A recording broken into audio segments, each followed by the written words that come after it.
여러분은 여행의 마지막 설렘이 뭐라고 생각하십니까? 바로 두 손 가득 들린 여행 가방, 그리고 그 안에 담긴 추억일 겁니다. 하지만 지금 이 순간에도 의 수화물 벨트 위에는 대한민국에서 가장 비싼 기념품이 돌고 있습니다. 면세점 명품 가방 아닙니다. 그보다 수백 배, 수천 배 더 비싼 누군가의 인생을 파멸로 이끌 하얀 가루입니다. 우리가 마약 청정국이라는 옛 타이틀에 취해 있는 사이 범죄자들은 국경을 넘는 가장 대담하고 효율적인 경제적 루트를 개척했습니다. 오늘 우리는 여행 가방 밑바닥부터 거대한 컨테이너까지 대한민국 경제의 뒷골목을 잠식해 들어오는 검은 물류의 실체를 파헤칩니다. 설마 여기까지 보겠어? 범죄자들은 항상 인간의 상식, 그 빈틈을 노립니다.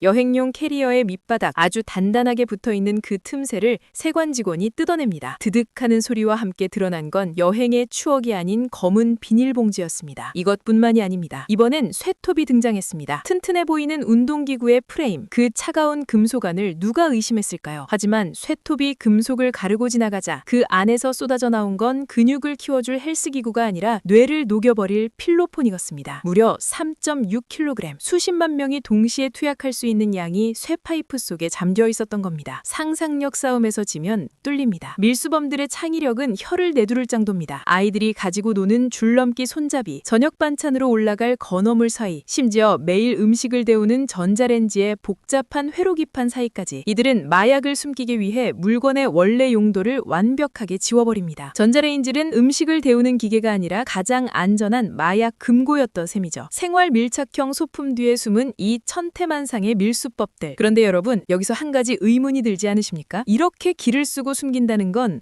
반대로 말하면 지금 수요가 폭발하고 있다는 뜻 아닐까요? 그 의심 정확했습니다. 숫자가 증명하고 있습니다. 감정은 거짓말을 해도 데이터는 거짓말을 하지 않습니다. 지난해 국경 단계에서 적발된 마약 건수 1,200여 건, 적발량은 무려 3,300kg에 달했습니다. 이건 단순한 증가가 아닙니다. 통계학적으로 특이점이 온 겁니다. 건수와 양 모두 역대 최고치를 갈아치웠습니다. 3.3톤이라는 무게가 감이 안 오실 수 있습니다. 이건 대한민국 전 국민이 한 번씩 투약하고도 남을 수 있는 어마어마한 양입니다. 이토록 엄청난 물량이 한꺼번에 쏟아져 들어온다는 건 대한민국의 마약 시장이 더 이상 음지의 소매점이 아니라 글로벌 마약 공급망의 주요 타겟, 즉 이머징 마켓이 되었다는 강력한 시그널입니다. 여기서 경제학적으로 매우 흥미로운, 아니 소름 돋는 데이터가 하나 발견됩니다. 바로 물류의 이동입니다. 과거 마약은 주로 특송 화물이나 국제 우편 같은 비대면 채널을 통했습니다. 그런데 작년 이 판도가 뒤집혔습니다. 여행자를 통한 밀수 적발 600여 건, 전체 적발 건수의 절반을 차지하며 특송 화물을 앞질렀습니다. 사상 처음 있는 일입니다. 이게 무슨 뜻일까요? 마약 카르텔이 기계보다 사람을 더 신뢰하기 시작했다는 겁니다. 거대한 화물 속에 숨기는 리스크보다 수만 명의 여행객 인파 속에 섞이는 것이 비용 대비 효과, 즉 ROI가 더 높다고 판단한 겁니다. 도대체 왜 하필 지금 여행자일까요? 여기엔 세 가지 경제적 사회적 요인이 맞물렸습니다. 첫째, 엔데믹의 역설입니다. 코로나가 끝나고 여행객이 폭발했습니다. 세관 직원 한 명이 봐야 할 가방이 수백 개에서 수천 개로 늘어났죠. 범죄자들은 이 혼잡도를 방패로 삼았습니다. 둘째, 규제의 붕선 효과입니다. 화물을 통한 마약류 의약품 단속이 강화되자 붕선 누르듯 압력이 여행자 쪽으로 튀어오른 겁니다. 셋째, 지게꾼의 등장입니다. 국제 마약 조직은 이제 전문 운반책을 고용해 조직적으로 움직입니다. 평범한 여행객처럼 보이는 그들이 사실은 걸어 다니는 마약 컨테이너였던 셈이죠. 하지만 여러분, 진짜 공포는 운반 수단이 아닙니다. 바로 그들이 나르는 물건의 크기가 달라졌다는 점입니다. 과거엔 나 혼자 쓰려고 혹은 친구랑 하려고 들여오는 소량 밀수가 많았습니다. 하지만 이제 시장은 도매업으로 재편됐습니다. 1kg 이상, 즉 억 단위가 넘어가는 대형 밀수 건수가 전년보다 1.5배나 증가했습니다. 경제학에서 말하는 규모의 경제가 범죄 현장에서도 실현되고 있는 겁니다. 찔끔찔끔 나르다 걸리느니 한 번에 크게 들여와서 유통망에 뿌려버리는 대형 유통 전략을 쓰고 있습니다. 이는 대한민국 내부에 이미 이 물량을 소화할 수 있는 거대 유통 조직이 존재한다는 명백한 증거이기도 합니다. 더 무서운 건 품목에 다변합니다. 필로폰 일변도였던 시장에 지각 변동이 일어났습니다. 영화에서나 보던 부유층의 마약 코카인 적발량이 2,600kg을 넘어서며 전체의 78%를 차지했습니다. 여기에 케타민 같은 이른바 클럽 마약도 2배 이상 폭증했습니다. 이게 무슨 뜻을 의미할까요? 마약이 음습한 골방에서 나와 화려한 파티룸과 클럽으로, 즉 우리의 일상과 유흥문화 깊숙이 침투했다는 뜻입니다. 수요층이 젊어지고 대중화되고 있다는 있다는 끔찍한 신호입니다. 국경이 뚫리면 우리 집 안방까지 뚫리는 건 시간 문제입니다. 상황이 이토록 심각해지자 관세청이 칼을 빼들었습니다. 관세청장이 직접 주재하는 마약 대응 본부를 꾸리고 매주 단속 상황을 점검하는 초강수를 뒀습니다. 사실상 마약과의 전쟁을 선포한 셈입니다. 여행 가방을 뜯고 운동기구를 자르는 그들의 수고는 단순한 검사가 아닙니다. 그것은 우리 사회의 안전을 지키는 마지막 방파제입니다. 마약 청정국이라는 환상은 깨졌을지 모릅니다. 하지만 다시 그 명성을 되찾을 수 있을지는 이제 이 국경의 전태장에서 결정될 것입니다. 오늘의 경제브리핑 여기까지입니다. 여행 가방 속의 진실, 여러분은 어떻게 보셨습니까? 구독과 좋아요는 더 깊이 있는 경제 이야기로 보답하겠습니다.